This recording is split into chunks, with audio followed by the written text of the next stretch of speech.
جناب احسن اقبال صاحب.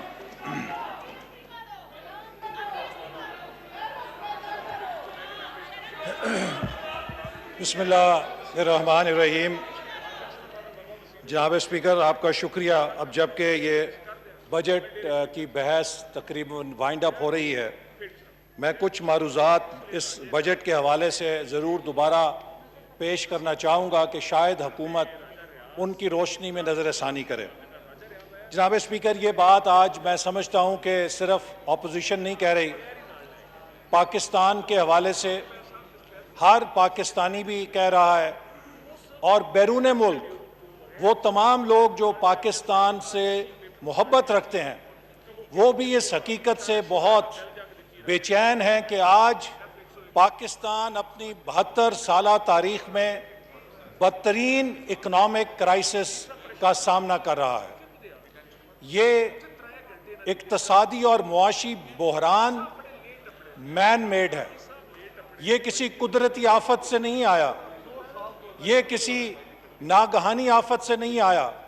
آج جو ہماری معاشی مشکلات ہیں یہ ہماری اپنی حکومت کی پیدا کردہ ہیں مس مینجمنٹ آف اکانومی سے، اور صرف ایک سوچ سے کہ ان کے اندر نفرت بھری ہوئی ہے، اور پچھلی تمام کامیابیوں کو زیرو کرنے کے لیے انہوں نے پاکستان کے اعتماد کے ساتھ، پاکستان کی ریپوٹیشن کے ساتھ اور پاکستان کے مستقبل کے ساتھ کھیلا.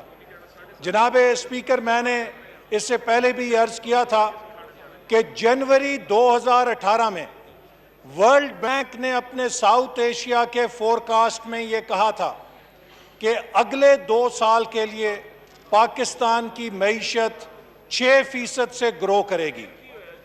6% 2019 کے لیے اور 6% 2020 کے لیے. جناب اسپیکر، ورلڈ بینک کے اندر کوئی ماجے گامے جعلی ڈگریاں لے کر نہیں بیٹھے ہوئے ہیں. وہاں پہ پوری دنیا کے پی ایچ ڈیز اکنامکس کے، کسی نے شکاگو اسکول سے کی ہوئی ہے، کسی نے اور بہترین فائنانس اور اکنامکس کے اسکول سے کی ہوئی ہے، ان کے انالسٹ بیٹھے ہیں. اور اگر وہ پاکستان کو کہہ رہے تھے کہ یہ 2018 کے بعد اگلے 2 سالوں کے لیے 6% سے ترقی کرے گا، تو اس کی وجہ وہ اقتصادی ترقی کا تسلسل تھا جو 5 سالوں میں مسلم لیگ نون کی حکومت نے قائم کیا. ایک گروتھ مومنٹم قائم کیا، ایک انویسٹر کانفیڈنس قائم کیا، ایک ملک کے اندر اور ملک کے باہر سرمایہ کاروں کا اعتماد پیدا کیا، جس میں سی پیک نے بہت اہم کردار ادا کیا. لیکن بدقسمتی سے 2018 میں آر ٹی ایس برانڈ حکومت پاکستان کے اندر آئی، آر ٹی ایس کا جھلو چلا، اور ایک ایسی حکومت آئی کہ جس کے لیڈر نے اپنی زندگی میں کبھی ایک یونین کاؤنسل نہیں چلائی تھی. میں جناب اسپیکر نارووال کے دیہات میں لوگوں کو یہ بات سمجھاتا تھا، کیا اگر تم اپنی موٹر سائیکل کسی اناڑی کو دو گے تو وہ کیا کرے گا؟ تو وہ کہتے تھے نہیں جناب، ہم کسی اناڑی کو موٹر سائیکل نہیں دیں گے، وہ کسی دیوار میں مارے گا، کسی بس کے نیچے آئے گا، خود کا بھی سر پھاڑے گا اور موٹر سائیکل بھی توڑے گا. پھر میں ان سے پوچھتا تھا کیا 20 کروڑ عوام کی مشین کسی اناڑی کو دی جا سکتی ہے؟ اگر دو گے تو کیا ہوگا؟ وہ کہتے تھے جناب یہ ایکسیڈنٹ ہی کرے گا، کوئی منزل تے نہیں لے کے جا سکتا. آج ہم دیکھ رہے ہیں کہ ایک اناڑی ڈرائیور کو، جس نے زندگی میں نہ یونین کاؤنسل چلائی، نہ ضلع چلایا، نہ صوبے کی کوئی وزارت چلائی، نہ مرکز کا کوئی عہدہ رکھا، پہلے دن وہ وزیر اعظم بنا اور وہ اس پوری انتظامی مشین کو دیکھ کے ششدر رہ گیا، اور ابھی تک اس اپرنٹس شپ پروگرام سے گزر رہا ہے، آن جاب ٹریننگ کے عمل سے گزر رہا ہے.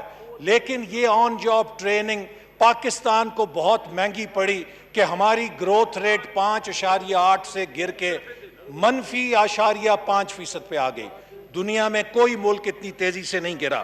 پھر اب کل لیکچر دیا گیا کہ جناب ریفارمز کی حکومت ہے. جناب ریفارمز اگر آپ دیکھیں 20ویں صدی میں دنیا میں 2 لیڈروں نے ریفارم کیے. ایک چائنا میں ڈینگ زیاؤپنگ نے کیا، اور اسی وقت سوویت یونین کے اندر گوربیچوف نے بھی ریفارم کیا. دونوں لیڈر ریفارم کرنا چاہ رہے تھے. ڈینگ زیاؤ پنگ نے کہا میں جو ریفارم کروں گا میں اپنے آرڈر پہ سٹیبلٹی پہ کمپرومائز نہیں کروں گا اور میں اسی سسٹم کے ایکویلیبریم کو قائم رکھتا ہوا اس کو 360 ڈگری چینج کروں گا. لیکن گوربیچوف نے کہا وہی تقریر کی جو عمران خان صاحب کرتے ہیں. گوربیچوف نے کہا میں سارے مافیا کو گراؤں گا, میں اس ڈھانچے کو گراؤں گا اور ایک نئی عمارت کھڑی کروں گا. اور وہ مافیا گراتے گراتے گوربیچوف نے ریاست کو گرا دیا. آج پاکستان کو بھی ریاست مدینہ کا سامنا نہیں ہے, پاکستان کو سوویت یونین کے گوربیچوف کا سامنا ہے جو ایک ایک کر کے پاکستان کی معیشت کے ہر سیکٹر کو ڈھا رہا ہے اپنی ضد کے لیے, اپنی انا کے لیے, اور صرف اس لیے کہ وہ خود کو ثابت کرنا چاہتا ہے کہ شاید وہ کوئی فرشتہ ہے اور باقی سب اس ملک کے 22 کروڑ لوگ چور ہیں. میں جناب اسپیکر چیلنج کرتا ہوں, عمران خان صاحب آئیں, انہوں نے اتنا انکم ٹیکس دیا جتنا میں نے انکم ٹیکس دیا. اس کا مطلب یہ ہے کہ ان کی اتنی آمدن ہے جتنی میری آمدن ہے.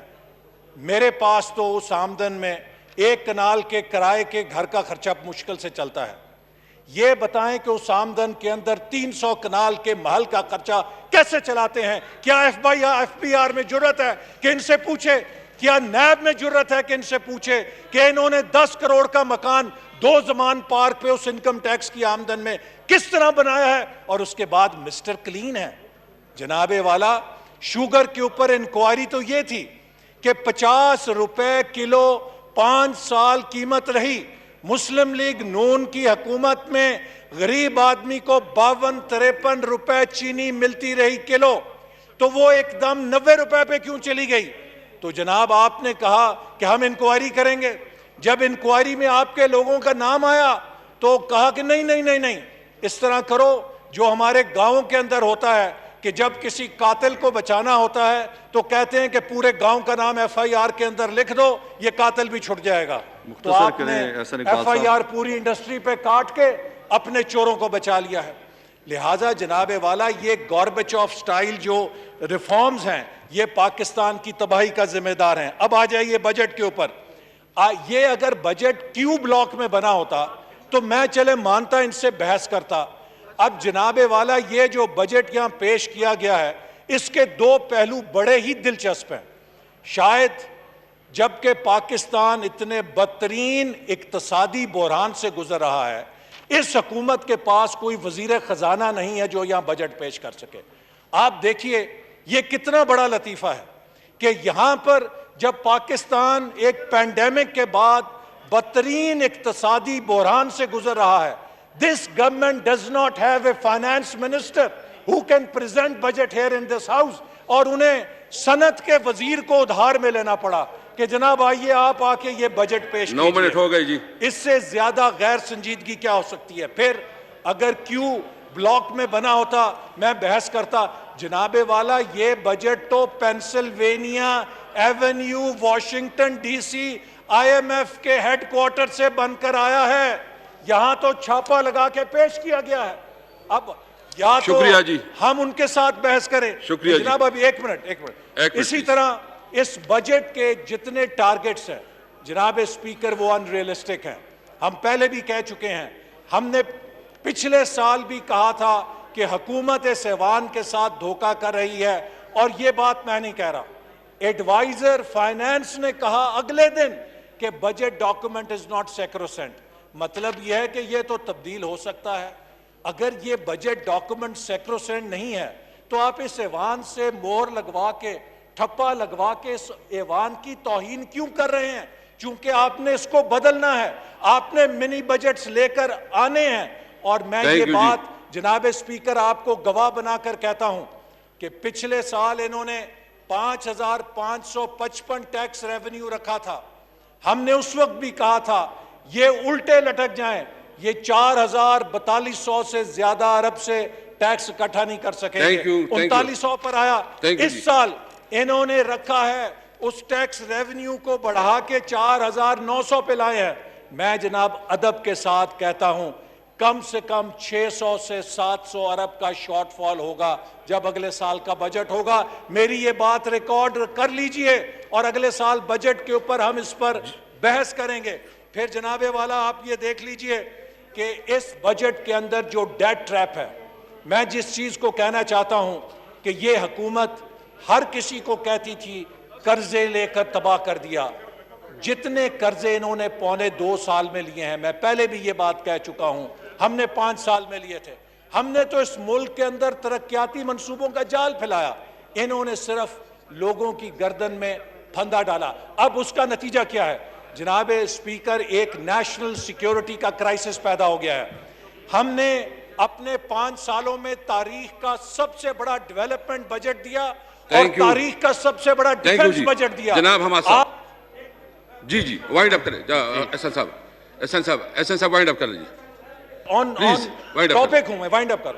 تو جناب آج جو کرائسس کیا ہو گیا ہے, چونکہ گروتھ ریٹ ختم ہو گئی ہے, ہم ایک ایسے بڑے پیراڈاکس کا شکار ہو گئے ہیں کہ اگر ہم اپنے ڈیفنس کو پیسہ دیتے ہیں تو ہمیں ڈیولپمنٹ بجٹ کو کاٹنا پڑتا ہے, انسانی ہیومن سیکیورٹی کو کاٹنا پڑتا ہے. اور اگر ہم انسانی سیکیورٹی کو پیسہ دیتے ہیں تو ہمیں ڈیفنس سیکیورٹی سے بجٹ کاٹنا پڑتا ہے. یہ چیز ڈیفینڈیبل نہیں ہے.